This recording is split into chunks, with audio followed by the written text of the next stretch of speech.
Why is it not okay for Nigerian men specifically to express their emotions? Why is it awkward when a man tells a fellow man, I miss you? Why is it a problem when a man tells his wife he's not in the mood? Why are our men taught that they shouldn't cry even when they feel like crying? Why are they actually trained in such a way to bottle up their emotions as against expressing it? Today, me and my guest will actually tackle this issue.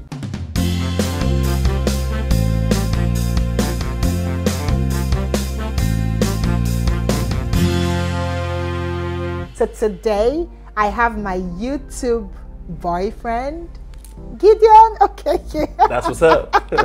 All the girls will line up in throwing stone now. Gideon, welcome once again. Thank you, always happy to have you here. Thank you. I'll be back here 100 times. Oh yes, and I'm gonna be happy to have you. But please, let's talk about it. Why are you guys told not to express emotions? Why? You know, whilst you were saying all of that, another question came to my mind. Why is the life expectancy of men cut short? Why don't men, African men, Nigerian men, live out their years? Do women live out their years? Probably. I don't think so. There's more widows than there are widowers.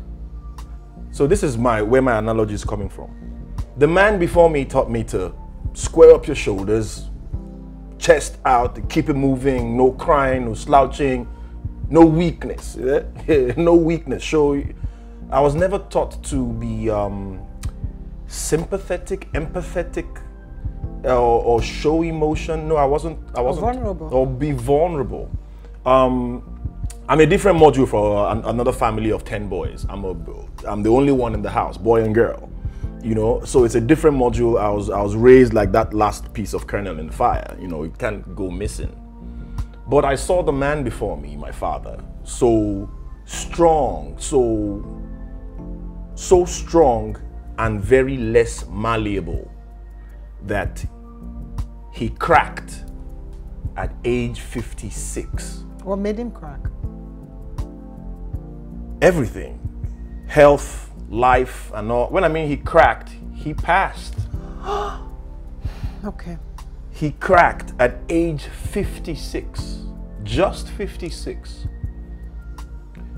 Why don't men live out their years? Why do we, so this is what I understand manhood, where I understand manhood from, I go back to my culture. That's the first university, the first school, culture. And by way of culture, or in fact, you know, do as your mates are doing. Is it not the same thing in between your thighs? Yeah?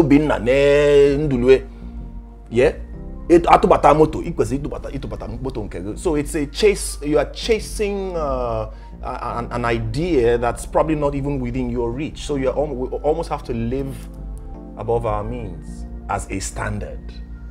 We almost have to live above our means as a standard. Or maybe live in a competitive kind of mindset, right, which is not healthy because you're just supposed to live. You know, we both went to co-educational schools.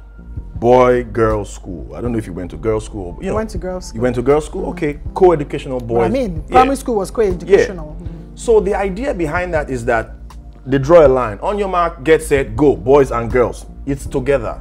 But in this new world of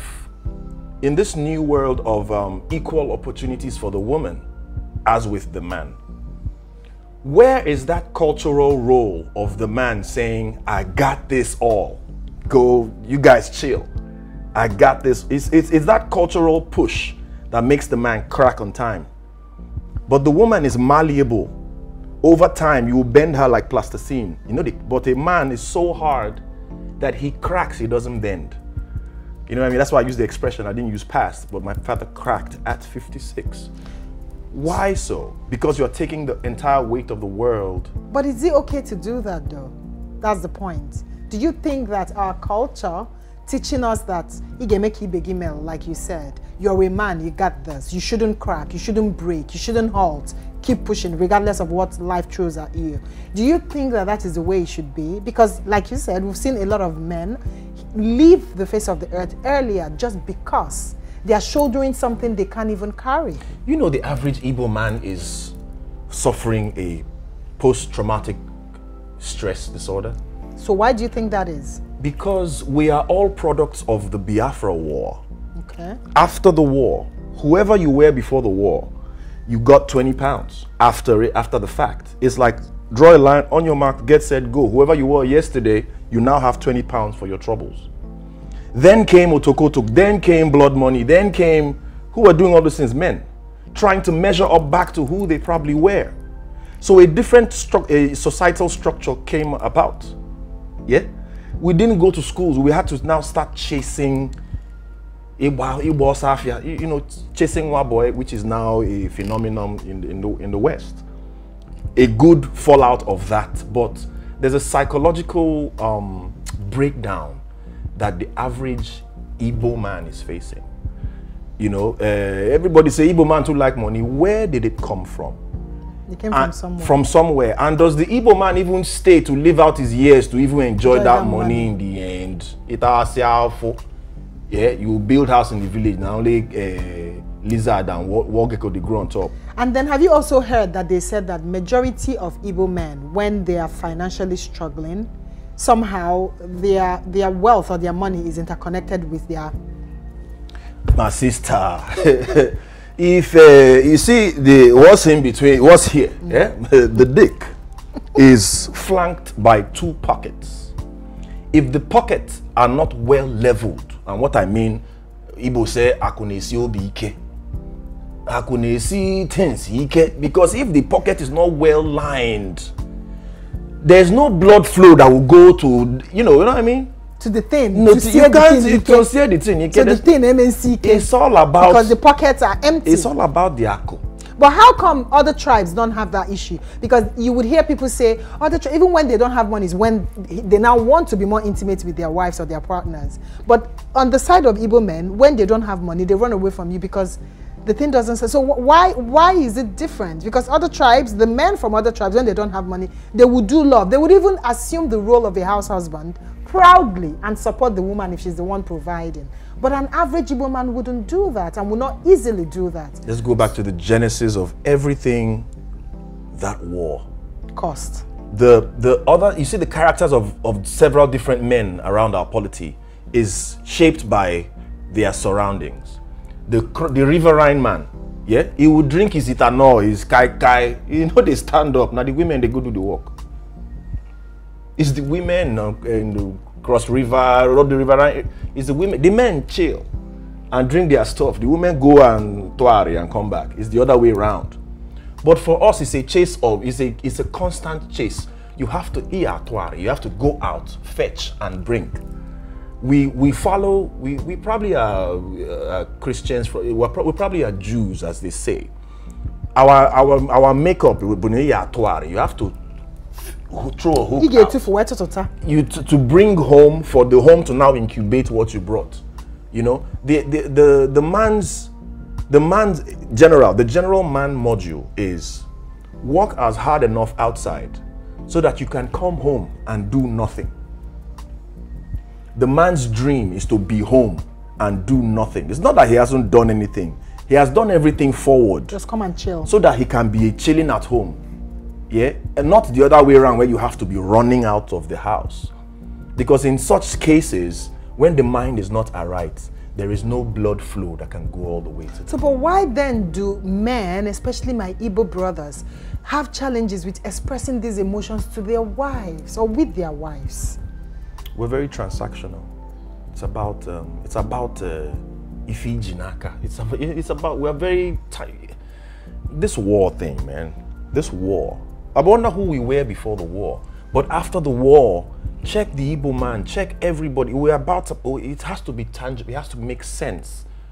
That's what we're about, and that's our love language. Provision, finding solutions, to be a pathfinder. That's the Igbo man's makeup. Even at the detriment of having a good home? Even when the wife feels you're not talking to her and you're not communicating, you feel it doesn't matter. Sometimes what have you heard? That he married a second wife. Or he married a younger one. It's the society we live in. And then would this second woman be comfortable with the fact that he's also not communicating? Apparently, she only cares to be in the wealth. In the wealth. It's about the wealth. It's about, when you hear of Ato, what do you hear next? It's not the HHG, it's Ato 1,000, Ato 1 million. It's about what's behind, that's, yeah? Yeah, I do. It's not about Ato, Ekwenezoneme. No, it's Ato, okay, 1 million or 1,000. So let's take it back a little bit. So why is it also now difficult for fellow men to tell themselves, I miss you or I love you? We weren't raised that way, you know. We weren't, but I mean, in this modern world, it's changing a little bit. It's changing. We're being more expressive. We're accepting to other forms. We are traveling, you know. We're not stuck in this our culture or this our whole our world. Things are changing, you know. But as much as things are changing, it's throwing a question mark to culture, who we are. I'm still on the premise of the Igbo man. The Igbo man is scattered everywhere around the world. Our DNA is to be scattered, is to explore. We are explorers. How, you know, and the more we explore, the more we carry our culture. That culture is our DNA. Even the man we marry an Igbo woman, yeah, wants to take charge, wants to, you know, be in it. His capacity is to be in, you know, fill out the room. When baby girl is just saying, how about we split this weight off your shoulder? But by way of our culture, we want to carry everything on our shoulder, and just we might crack at a point that's not our time. And because you see a lot of men or a lot of Igbo men complain that their fathers had never said to them, I love you. I love you, son. Never did. I tell my mom these days, I love you. My mom says I love you back to me because of how I wish my father were here to see me in fatherhood.